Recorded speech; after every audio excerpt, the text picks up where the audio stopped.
नमस्कार दोस्तों, bloody tax के आज के इस एपिसोड में हम लोग आप लोगों के सामने लेकर आ गए हैं अमन नाम के लड़के की भेजी हुई एक ऐसी डरावनी कहानी जो कि अमन के साथ नहीं, अमन के कजिन के साथ भी थी। ये अमन जो है ये मुंबई के अंबरनाथ इलाके का रहने वाला है, लेकिन ये पूरा की पूरा वाकया प्रयागराज में बीता था।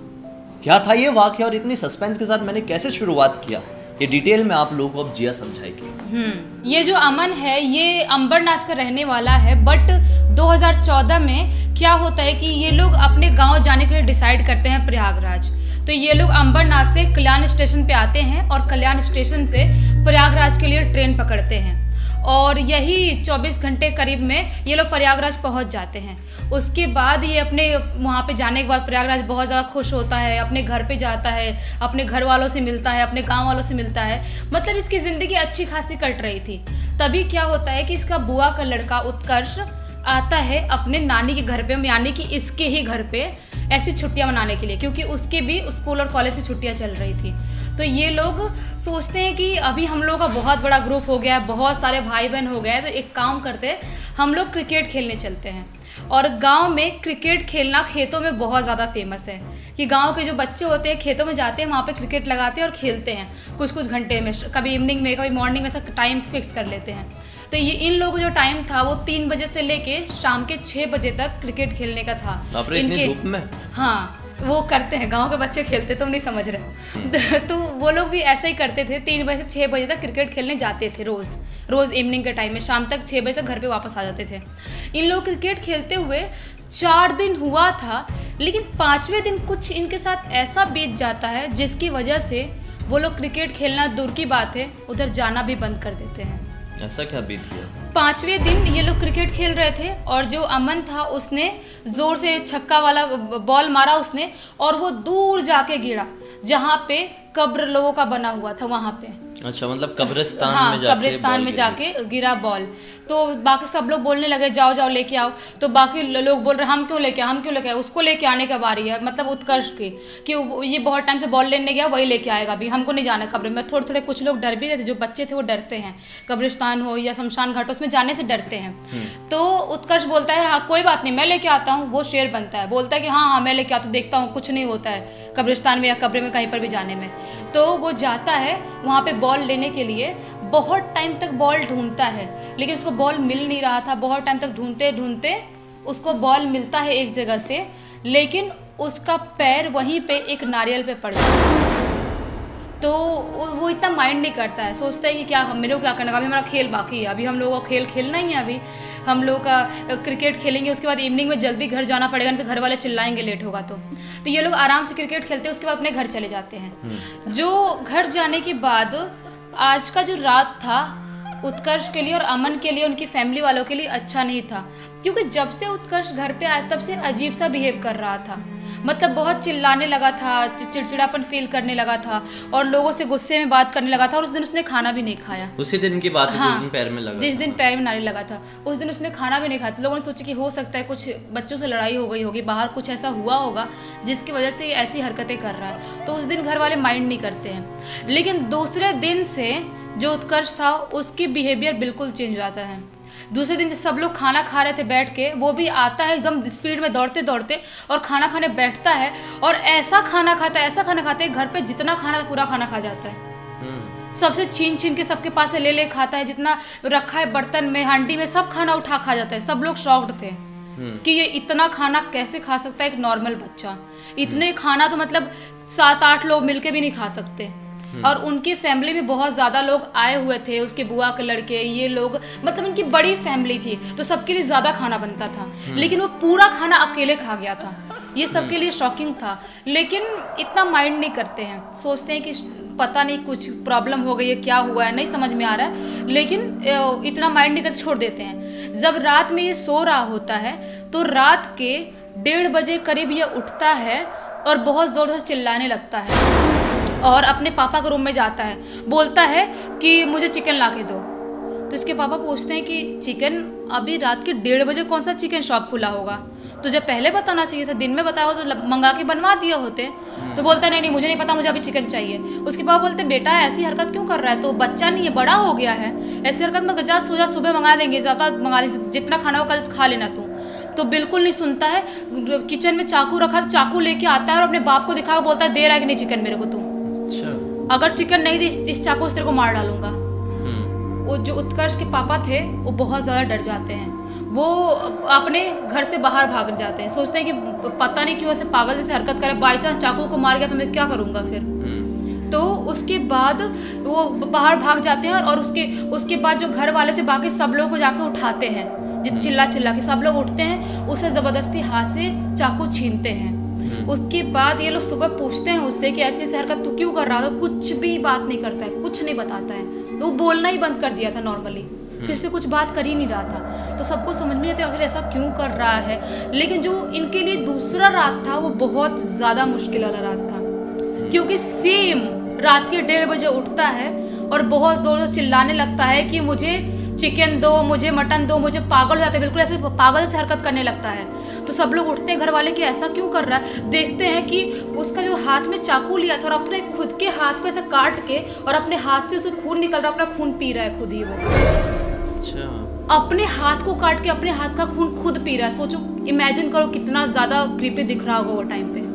सब लोग बहुत ज्यादा डर जाते हैं, उनको समझ में नहीं आता कि आखिर ये सब हो क्या रहा है। लेकिन उनका अब क्लियर हो गया था कि ये इसके साथ जो भी हो रहा है नॉर्मल नहीं है, जो भी चीजें हैं। तो उसके बाद ये लोग क्या करते हैं कि कैसे भी उसको संभालने की कोशिश करते हैं, जल्दी उसके पास नहीं जाते क्योंकि उसके हाथ में चाकू था, किसी के ऊपर भी हमला कर सकता था वो।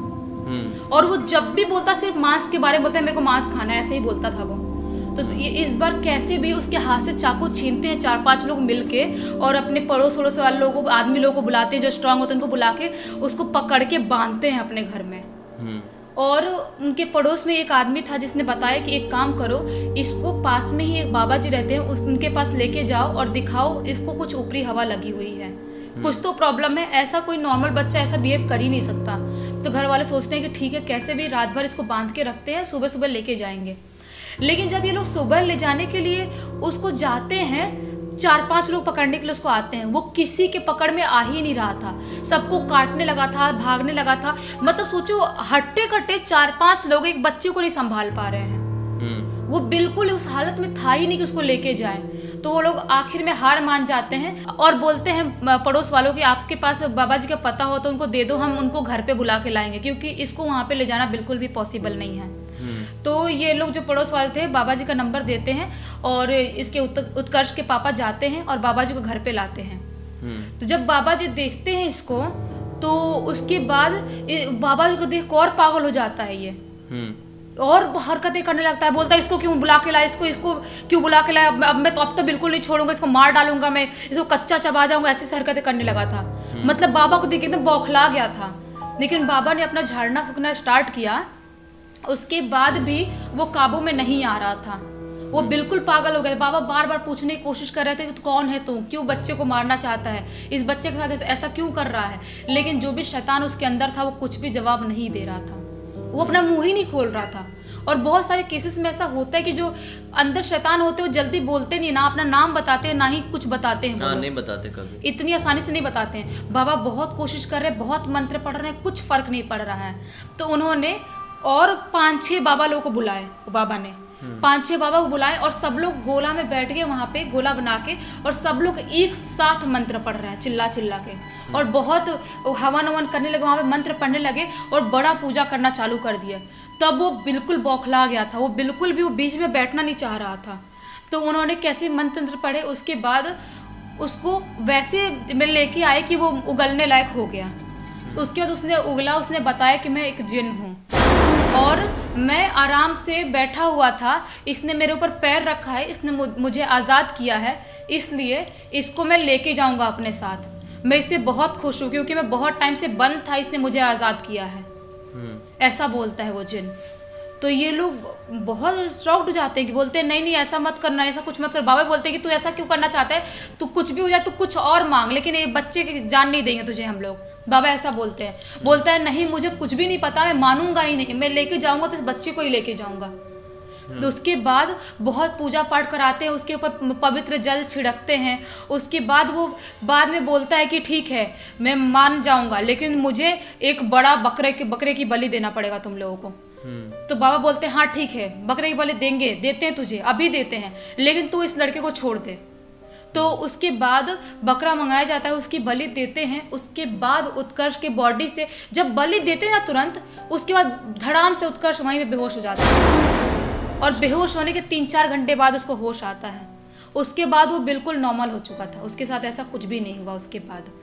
मतलब लेकिन ये एक वैसा था कि कैसे कि सिर्फ कब्रिस्तान में जाने से ही और उसके पैर से नारियल टच होने से ही उसके बॉडी पे इतना भारी जिन आ गया था। सोचो, होता है कई बार क्या होता है कि जो जादू टोना जैसी चीजें होती है वो कई बार कुछ चीजों में कर दी जाती है, उसको उतारा जो कहते हैं ना, हाँ। उतार दी जाती है बॉडी से और फिर कहीं फेंक दी जाती है, और उसमें कोई इंसान टच कर देता है या पैर से मार देता है या फिर उस जादू टोने को तोड़ने की कोशिश करता है, तो उसके अंदर की चीज आदमी के अंदर, इंसान के अंदर ट्रांसफर हो जाती है। शायद इस केस में भी ऐसे ही हुआ था, हो सकता है, क्योंकि लोग कैद करते हैं ना, जिन हो या भूत हो या कोई भी शैतान हो, उसको कैद करके रखते हैं, किसी की बॉडी से भी निकाला कैद करते हैं। कभी किसी पेड़ के ऊपर कैद करके बांध के पोटली रख देंगे, या कभी नारियल में कर देंगे, या किसी मटका में कर देंगे, ऐसा कुछ करते हैं लोग, जादू टोटका बहुत तरीके से करते हैं। तो शायद हो सकता है किसी ने उसको भी कैद किया था और वो आजाद हो गया था और उसने ऐसा कुछ करना स्टार्ट कर दिया था।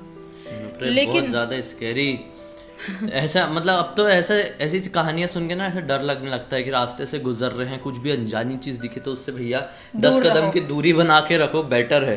किसी चीज को टच करना बिल्कुल सही आइडिया नहीं होता है। नहीं बिल्कुल। और जिसमें डाउट हो रहा है कि नहीं ये कुछ अलग दिख रहा है, उसके तो आसपास ही उसको लांघो भी मत। हाँ, उसको लांघो मत। अगर आपको नींबू भी दिख रहा है, अलग तरीके से दिख रहा है, उसके ऊपर सिंदूर लगा या कुछ भी कटा हुआ है अलग तरीके से दिख रहा है, तो उससे आप दूर से ही निकल के जाओ, क्योंकि बहुत सारे लोग होते हैं जो ऐसी चीजें करते हैं। सही बात। तो उम्मीद करते हैं कि आज के इस वीडियो से आप लोगों को एक अच्छी जानकारी और एक कमाल की इंटरेस्टिंग कहानी आप लोगों को सुनने मिली। अगर वीडियो को पसंद किया अब तक देखें तो लाइक जरूर कर देना, चैनल को सब्सक्राइब करके बेल आइकन दबा के ऑल के ऑप्शन में क्लिक करना है, क्योंकि इसी तरह के हैरान कर देने वाले अनोखे और खौफनाक वीडियोस आप लोगों के सामने डेली लेके आते रहते हैं। इंस्टा के लिंक इस वीडियो के डिस्क्रिप्शन बॉक्स में डली हुई है, क्लिक करके डायरेक्टली वहां पर भी पहुंच जाएगा, और वहां पर आप अपनी जिंदगी से जुड़े किसी भी तरह की कहानी को लिख के भेज सकते हैं, चाहे वो हॉरर हो, सस्पेंस हो, आपकी लव स्टोरी हो, कुछ भी हो। अगर आप दुनिया के सामने लेके आना चाहते हैं तो लिख भेजिए, हो सकता है अगला वीडियो हम लोग आप लोगों की कहानी के साथ ही बना रहे हो। चलिए कल फिर से मिलते हैं, तब तक के लिए बहुत बहुत धन्यवाद। आपका दिन शुभ हो।